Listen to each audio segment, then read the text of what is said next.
What is NLP? The exact question you would expect after inventing something, calling it NLP, and pretending it's a real thing. And also the question NLP self-helpers have been struggling with for over 40 years. In this video, we're going to look at the murky origin of NLP, what it is and isn't, and why this guy gets passionately angry at people for getting NLP wrong. I'm Jasper Geluk, an ex-NLP trainer, and this is Personal Development Explained. NLP stands for Neuro Linguistic Programming, and that's pretty much where all the consensus on its meaning stops. In order to understand what this ambiguous branch of personal development is all about, we have to travel back in time to the early 70s. This was a time of social transformation and a cry for change on a global scale. Cooking in a microwave oven was considered a luxury, and the color scheme of the average living room was enough to drive a person insane. Also, the ever-developing field of psychology was undergoing a lot of changes. The emergence of proper neuroscientific research meant that we got more and more understanding into mental illness and well-being. Where it used to be commonplace to detain people with mental challenges into prison-like facilities and treat them with heavy drugs and electric shocks, a more humanistic approach was now being considered. A wild diversity of new age therapeutic approaches began cropping up, some with more validity than others, and some theories were more creepy than others. Enter John Grinder and Richard Bandler. John was a linguistics professor at the University of California, UCLA, and Richard was a student there. Okay, so for the following part, it's important to understand how incredibly hard it is to get an accurate read on what happened next. The reason is that one of the annoying core principles of NLP seems to be that reality and truth are subjective, and a broad amount of truth bending is therefore allowed, if not encouraged. For us common folk, this is also known as lying, since every different NLP person has their own origin story, tailored to make them look good. And the co-founders, John Grinder and Richard Bandler, have been trying to sue each other's brains out for years. We pretty much don't know what happened exactly. And any telling of this history, including this one, ends up being hearsay and should be taken with many grains of salt. Engage. So, Richard was either the brilliant inventor of NLP or just one of the many students of the genius and logical-minded John Grinder. And according to Richard, he was either working with computers, publishing books for a psychologist, being the chauffeur for a psychologist, or living in the house of a psychologist, or all of the above at the same time. Whatever way you cut it, they seem to at least have been within close proximity of some of the world's leading psychologists, therapists, and new age people and books of the time. For several years, they worked with these people and tried to discover which parts of all the different therapeutic approaches actually made the difference that made the difference. For example, Virginia Satir was a well-known family therapist, famous for asking prompting questions. Richard and John studied Virginia her work and based one of their first official models on her, the meta model, that is still taught in NLP classes today. Through the years, they discovered they were getting away with more and more swiping of other people's therapeutic approaches, or as they like to call it, modeling. So, next to Virginia, they modeled Milton Erickson, Fritz Perls, Gregory Bateson, Walt Disney, Muhammad Ali, and a bunch of other people that are hardly ever credited for their work. The people they modeled increasingly shifted from science-based experts to self-appointed experts in the weirdest things, like remote viewing, throwing energy balls, time distortion, using magical crystals, and much, much more. This is how NLP got to be what it is today.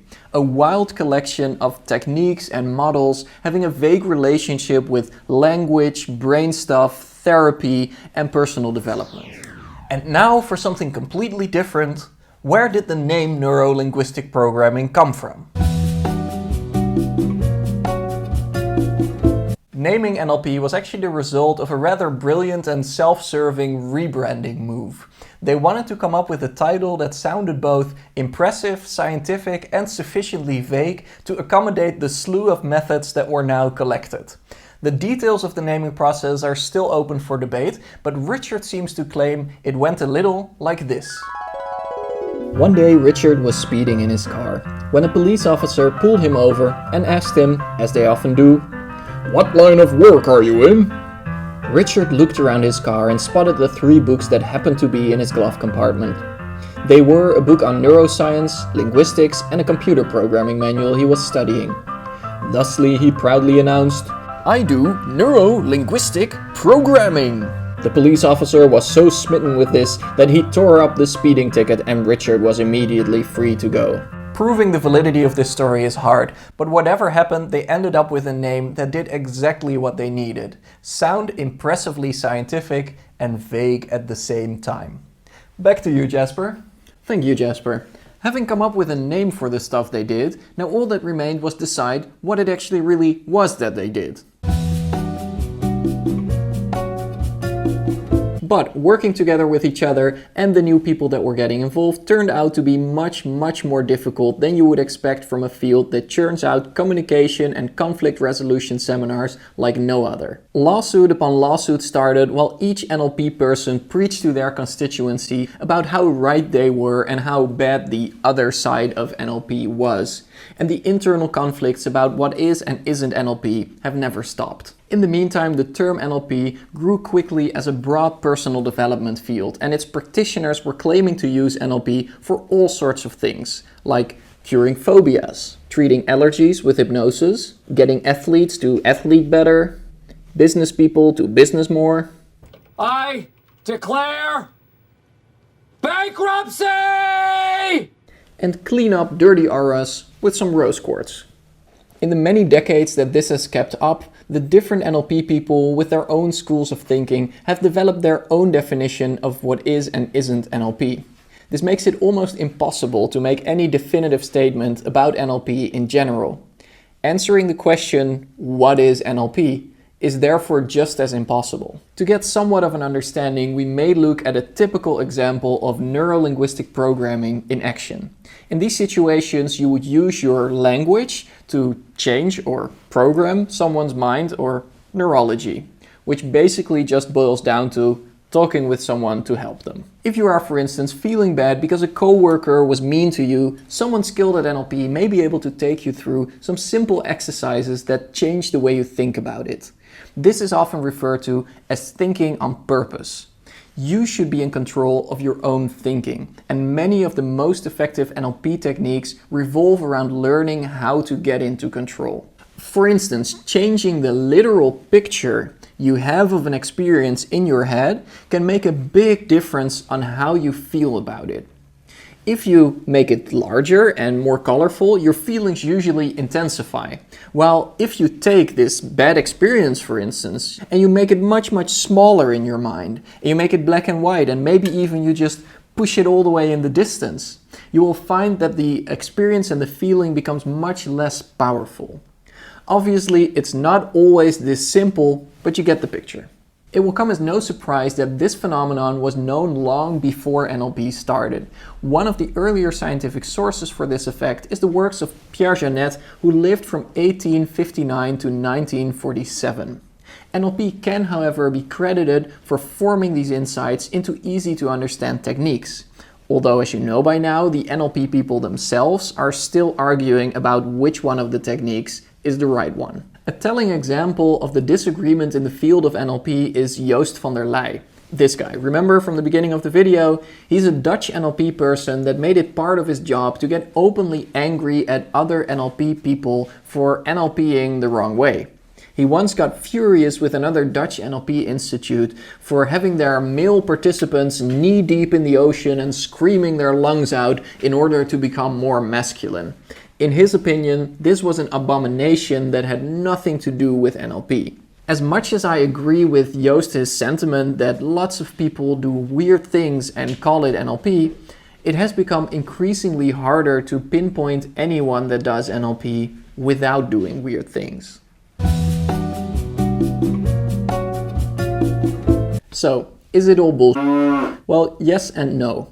The big problem with NLP is very well described in this scientific analysis of NLP. The author uses an old quote from the physicist Wolfgang Pauli.